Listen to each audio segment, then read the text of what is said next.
¿Qué ha sucedido en el caso de Alberto Fujimori? Pues él, con motivo de las sentencias condenatorias que se le han impuesto, también se le impuso el pago a una reparación civil en cada uno de sus procesos. Ujú. El más voluminoso monto es el que se le impuso por los delitos de homicidio calificado, secuestro agravado y usurpación de funciones, que llega, José, a los 57 millones de soles Wow. como pago de reparación civil. Ahora, si es que ya el Congreso de la República ha decidido otorgarle el beneficio de la pensión vitalicia, él va a recibir mensualmente en sus cuentas 15.600 soles. Lo que puede hacer la Procuraduría es embargar o solicitar el embargo, la incautación de estas cuentas, para que esos dineros mensuales que él recibe pues vaya al cumplimiento del pago de la reparación civil, porque hasta el día de hoy, y su abogado mismo lo dice orgullosamente en cada Sí. uno de los programas que se presenta, no ha cumplido con el pago. Y otro de los temas importantes que se ha venido hablando a lo largo de estas últimas horas es el otorgamiento de la pensión vitalicia al expresidente Alberto Fujimori, y para ello vamos a conversar con Andy Carrión, él es abogado penalista, que nos va de repente a explicar un poco más sobre este tema y el porqué de ese otorgamiento de la pensión vitalicia. Doctor Carrión, ¿cómo está? Bienvenido a Exitosa. Buenos días. Muy buenos días, José, y gracias por la invitación. Gracias, doctor, por acompañarnos estos minutos y para entender un poco qué es lo que ha cambiado en la ley, a lo mejor, a partir del indulto a Alberto Fujimori y ahora el otorgamiento de una pensión vitalicia, algo que se le había negado anteriormente. Lo que sucede, José, es de que al presidente o expresidente Fujimori, al menos por declaraciones que ya ha vertido el presidente del Congreso, se le ha otorgado este beneficio de la pensión vitalicia. Sin embargo, desde mi perspectiva, es una medida ilegal. ¿Y por qué? Por una cuestión bien sencilla. Esta ley que regula el otorgamiento de la pensión vitalicia, que es la ley 27519, establece un requisito primordial para su otorgamiento. Y este requisito es de que el expresidente en principio no ostente ninguna sentencia condenatoria, y se suspende esta posibilidad en tanto se encuentre, por ejemplo, dentro de un proceso de acusación constitucional. Si es declarado inocente dentro de cualquier proceso, pues es evidente que se le restituye la pensión vitalicia. Pero en el caso de Alberto Fujimori, si bien es cierto, ya no existe una acusación constitucional, él fue condenado en múltiples oportunidades, fue hallado culpable.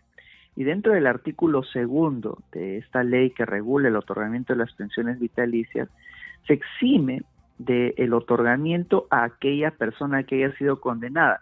Y es una interpretación, José, literal de lo que dice la norma. Es decir, no hay ninguna interpretación antojadiza al respecto. Pero existe dentro del Congreso de la República un sustento legal, un informe legal que ha emitido el área de asesoría jurídica del Congreso de la República, que opina todo lo contrario y que señala, para que se le otorgue este beneficio, la presunción de inocencia. Pero es un contrasentido, porque ¿cómo vas a presumir la inocencia de un expresidente que fue precisamente condenado y de manera firme por todas las instancias del Poder Judicial? Ahora, hay un punto que también mencionaste en el marco de la pregunta, José, y es el tema del indulto. También se menciona dentro del informe legal de que al haber sido indultado, pues ya no estaría sujeto a una persecución pública. Y eso también es falso, ¿no? Porque el indulto lo único que hace es extinguir la pena, pero la sentencia condenatoria sigue vigente, sigue en pie, con lo cual, a efectos jurídicos, el expresidente Alberto Fujimori sigue siendo un condenado, sigue siendo culpable de los delitos por los cuales se le ha procesado.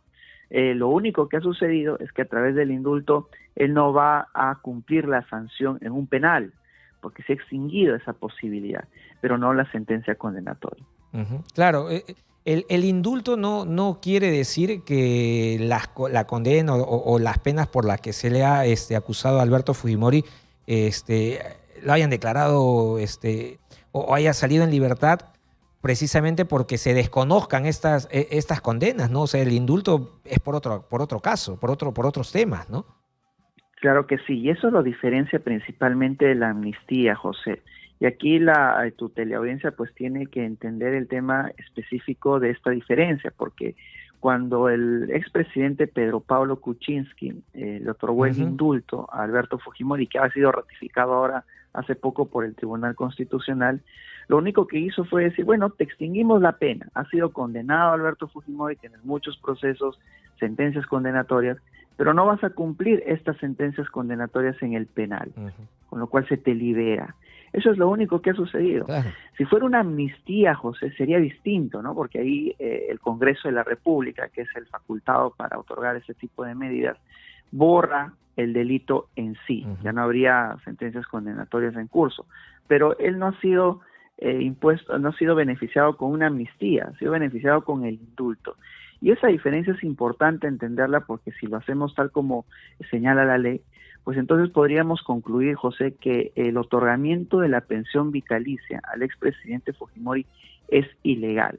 Y hay algo importante, porque en todas las intervenciones que ha tenido el nuevo presidente del Congreso, Arguana, ha señalado de que van a tramitar o ya han tramitado este pedido. Pero recordemos de que la mesa de partes, José, que la mesa directiva no es una mera mesa de partes, claro. Es decir, estamos frente al presidente de un poder del Estado, que es el poder legislativo. Él no es el portero del Congreso para que únicamente tramite lo que le dice el asesor legal. Él toma decisiones, tiene que sobre la mesa, la carpeta, ver si es que el informe que ha emitido el área legal es un informe sustentado, es un informe jurídico, y que no sea un informe contrario a ley.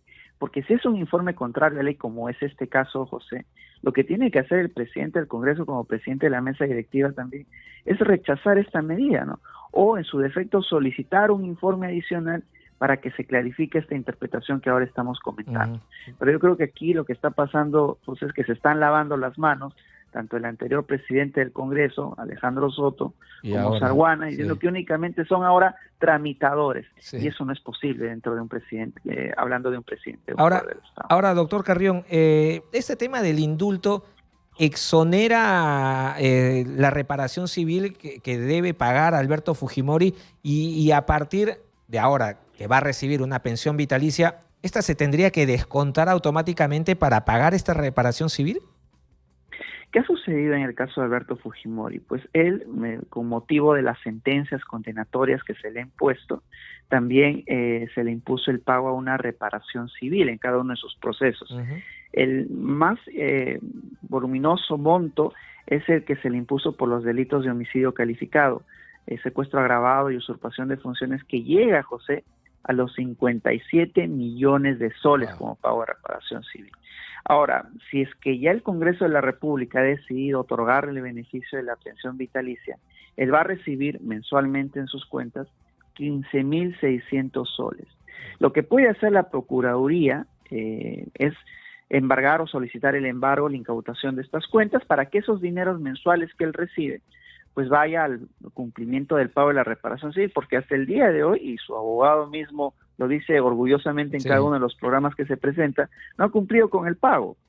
Y al fin de cuentas, José, lo que va a suceder es que tu dinero, mi dinero, el dinero de todos los peruanos, va a servir para pagar en cómodas cuotas la reparación civil por un delito que nosotros no hemos cometido. Totalmente. Entonces, porque son dineros públicos. Entonces, esa es la ilegalidad y la contradicción que existe. Y además un tema adicional, José, y es que los demás expresidentes, Alejandro Toledo, Pedro Castillo y otros, van a solicitar también este tipo de beneficios, a pesar de que ellos han sido materia de un proceso constitucional de acusación, no correspondiéndoles este beneficio. Pero claro, como ellos no tienen representación parlamentaria y el único que sí lo tiene es el expresidente Alberto Fujimori, pues entonces las interpretaciones tampoco son homogéneas, ¿no? Claro. Si le otorgas a Fujimori, pues también tienes que otorgarle ese beneficio a los demás. Y justamente usted tocaba el nombre de Pedro Castillo. Ya su defensa legal, Aken Exitosa, por ejemplo, ha dicho que nuevamente va a solicitar la pensión vitalicia para el expresidente Pedro Castillo. En este caso, ya con este antecedente de Alberto Fujimori, ¿no tendría ningún problema de que se le apruebe también, o sí? Mira, si ha sido tan antojadiza la interpretación legal que le ha dado la Oficina del Congreso de la República, la Oficina de Asesoría Legal, José, en el entendido de que a pesar de no cumplirse el requisito de no haber sido condenado, se le otorga el beneficio, pues también lo mismo podría suceder respecto a los demás, ¿no? Porque van a arguir, y de hecho lo están haciendo, que a igual razón, igual derecho, lo que decimos los abogados. Si tú, transgrediendo la norma, le has otorgado la pensión a Alberto Fujimori, yo que soy Pedro Castillo, yo que soy Alejandro Toledo, y encima que nosotros todavía no tenemos ninguna sentencia condenatoria, pues entonces a nosotros sí debes de otorgarnos esa pensión, porque sí se presume la inocencia de estas personas. Entonces, yo creo que estamos llegando a absurdo, porque en base a esta interpretación absurda que le está dando el Congreso, también debería, transgrediendo la ley, darles este beneficio a estos dos expresidentes. Ahora, justamente hablaba de eso, de transgredir la ley. ¿El Congreso está haciendo eso? Y además, ¿esta ley se debería cambiar, ser más clara a lo mejor? La ley está clarísima, José. Yo creo que aquí a lo que estamos asistiendo es a una ilegalidad promovida por el Congreso de la República. Es una decisión en todas sus letras, José, ilegal. Y es por eso que los presidentes del Congreso, es decir, tanto Alejandro Soto, el anterior presidente, como Salguana, se están lavando las manos. Nadie quiere reconocer quién ha firmado el documento por el cual se le otorga ya de manera efectiva este beneficio al expresidente Fujimori, porque saben que van a tener que asumir su responsabilidad. Totalmente. Están disponiendo de dineros públicos y ese es el principal inconveniente. Es una decisión a todas luces ilegal, José, y yo creo que esto va a traer cola en adelante, porque esta disposición de dinero no se puede dar de una manera tan sencilla, contrariando lo que expresamente dice la ley. Desde mi perspectiva, la ley es clara. O sea, es simplemente hay que saber leer, José, para decir, si tú eres condenado, no recibes el beneficio de la pensión vitalicia, si eres declarado inocente. Pero en este caso lo han interpretado de esa manera y veamos cómo en adelante pueden quizás en algún momento salvaguardar esta decisión. Pero respecto a tu pregunta anterior, estos dineros que mensualmente se le va a depositar, que son los 15.600 soles, van a ser motivo de embargo y con ello nosotros vamos a coadyuvar al pago de cómodas cuotas de su reparación civil. Así es. Perfecto, doctor Carrión. Muchas gracias por los minutos y brindarnos esta aclaración y despejarnos un poco de las dudas con relación al tema de la pensión vitalicia al expresidente Alberto Fujimori. Un abrazo, muchas gracias.